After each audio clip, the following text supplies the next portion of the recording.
There are games that you love because they're great. There are games that you hate because they're bad. And then there are games like Ninja Gaiden 2 Black. Games that you know are great, but for whatever reason, just don't click with you. This is undoubtedly a great action game, I'm not disputing that. It's got deep mechanics, fluid combat, and a high skill ceiling that rewards mastery. But after spending hours with it, I've realised that I don't like it. Now, before the pitchforks come, let me explain. This isn't about saying that the game is bad, it's about why, despite all of its strengths, I sometimes find it feels frustrating and exhausting to play. Before we dive into why, if you enjoy the video, please consider subscribing as we're aiming to hit 2,000 subscribers by the end of the year, but anywho, let's get started. The combat in Ninja Gaiden 2 Black isn't just fast, it's relentless. Every encounter feels like a battle for survival, demanding quick reflexes, instant decision making, and complete mastery of the mechanics. There's no waiting for an opening, no predictable enemy attack patterns, and certainly no moments to catch your breath. The game doesn't just test your ability to fight, it pushes you to maintain absolute control in the middle of pure chaos. It tests your willpower to surge through. At its core, the combat system is fluid and rewarding.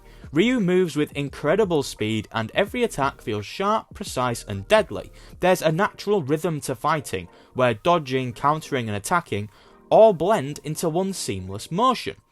Instead of relying on long preset combos, the game forces you to react and adapt. The best moments happen when everything just clicks, weaving through enemy strikes, countering an attack with a brutal finisher, and cutting down foes with perfect timing. In those moments, you feel like an unstoppable ninja. But getting to that point is another story.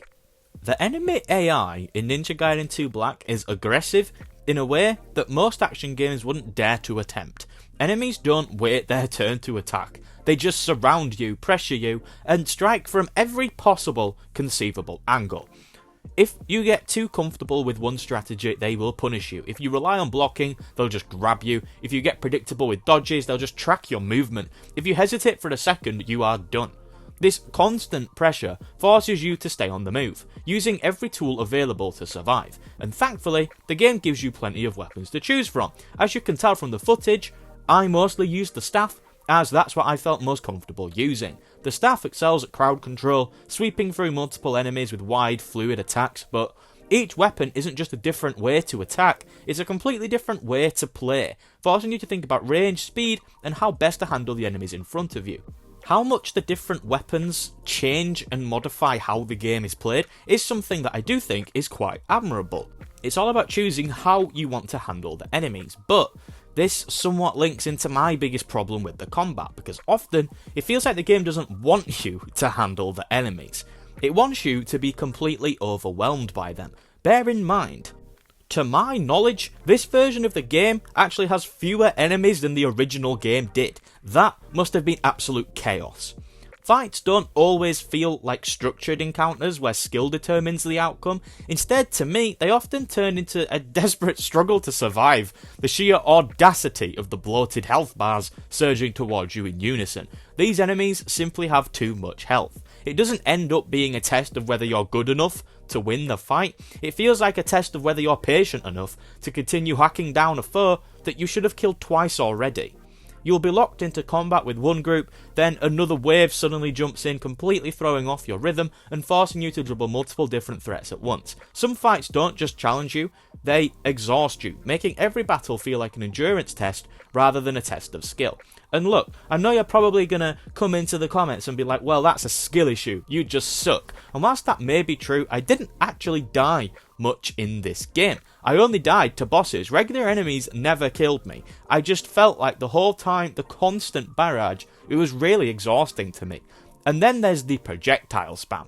This game loves its projectiles. Explosive shurikens, arrows, fireballs. Enemies will throw anything and everything at you. But the issue isn't just that projectiles exist, that's a completely normal thing for an action game to have. It's where they come from. Most of the time, they're fired from off-screen, meaning you have no chance to react before you're knocked down. You'll be in the middle of a fight, dodging, countering, cutting through enemies with precision, only to get blindsided by an attack that you had no way of knowing it was coming. It's frustrating because it punishes you in a way that feels completely out of your control, which is only exasperated by the horrible camera. This deserves to go into a ranking for top 10 worst camera angles in gaming, which is a list nobody will ever make, but I swear it was intentionally working against me. This isn't just frustrating, it actively disrupts the flow of combat, forcing you to constantly deal with invisible threats instead of focusing on the enemies right in front of you. Despite all this though, when the combat works, it's some of the best in any action game. When you're locked into a one-on-one duel using every technique at your disposal, the game is exhilarating, but too often it crosses the line from challenging to overwhelming. It's not about mastering the mechanics, it's about surviving whatever ridiculous gauntlet the game decides to throw at you next. I want to love the combat in this game, and I do love it. At least in its best moments. The depth, the speed, the brutality. It's everything an action game should be. But when the fights become a chaotic mess of enemy spam, off-screen attacks, constant pressure and too much health on the enemies, I stop feeling like a ninja and start feeling like I'm just some guy trying not to get stun-locked into oblivion. And that's the frustrating part. The combat is brilliant, but sometimes it feels like the game goes out of its way to make sure that you can't enjoy it. One of the defining aspects of this game is its enemies. They aren't just obstacles, they are predators. Every single one of them, from the lowliest grunt to the deadliest fiend, exists to make your life as difficult as possible. And the toughest enemy of all? The damn wolves. I don't know what it is, but I just always seem to struggle with these guys. They never killed me, but they would always give me a tough time. But the game does boast a pretty impressive level of enemy variety. You've got humanoid ninjas who fight with speed and precision, and then monstrous wolves that rely on brute strength. Some enemies swarm you with sheer numbers, while others attack from a distance with ranged weapons. Each type requires a different approach, which means you can't just rely on one single strategy for every fight. This keeps things fresh and forces you to stay adaptable. But while the variety is great, the sheer aggression of the enemies is exhausting. It's not that they attack often, it's that they don't stop.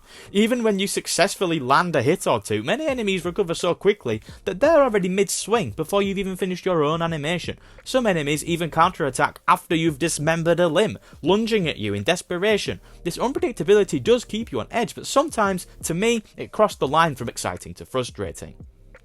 Boss fights in Ninja Gaiden 2 Black are, in theory, the ultimate test of your skills. They take everything you've learned, dodging, countering, managing space, and push you to the limit. And while some of these fights are quite fun, others feel like they were designed purely to break your spirit. The best bosses in the game are the ones that feel like duels. When you're up against a skilled warrior, dodging attacks, looking for openings, it's a chess match with blades involved. These fights can be brutal, but more so than the other fights, they felt fairer. If you lost, it's because you didn't adapt.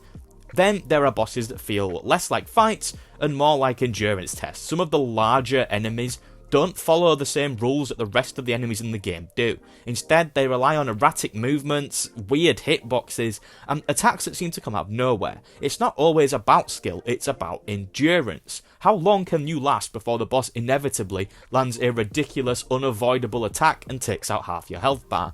One of the most frustrating aspects of the boss fights, much like the regular enemies, is the damage sponge. Some of them take an absurdly large number of hits to bring down, dragging fights out for longer than they should. But despite all of this, Ninja Gaiden 2 Black still manages to deliver some unforgettable boss encounters. The tension, the spectacle, and the satisfaction of finally taking down a boss that's been wiping the floor with you, it's all there. The problem isn't that the bosses are too hard, because they're not. It's that sometimes the game stops testing your skill and starts testing your patience. And that is the main reason why the game didn't quite sit well with me as much as it probably should have done. Gaming is so much more than good games and bad games. Personal enjoyment is another subjective factor that shouldn't detract from true objective quality of a game. Ninja Gaiden 2 Black is a good game. At times, it's a great game, but I wasn't enjoying myself for the majority of my playthrough. At the same time, I can still recognise that the game is good. The kill animations are brutal, the game looks fantastic, and memorising combos and adding them to your arsenal is undoubtedly fun. But for me personally, it was just too much. The action was constant, with little room to breathe. I would play the game for an hour and a half and feel exhausted. Is this a fault of the game? Perhaps, but I like to believe it is mostly just a thing of personal taste that I just didn't jive with. Sometimes a game is great and you just don't like it, and that's okay.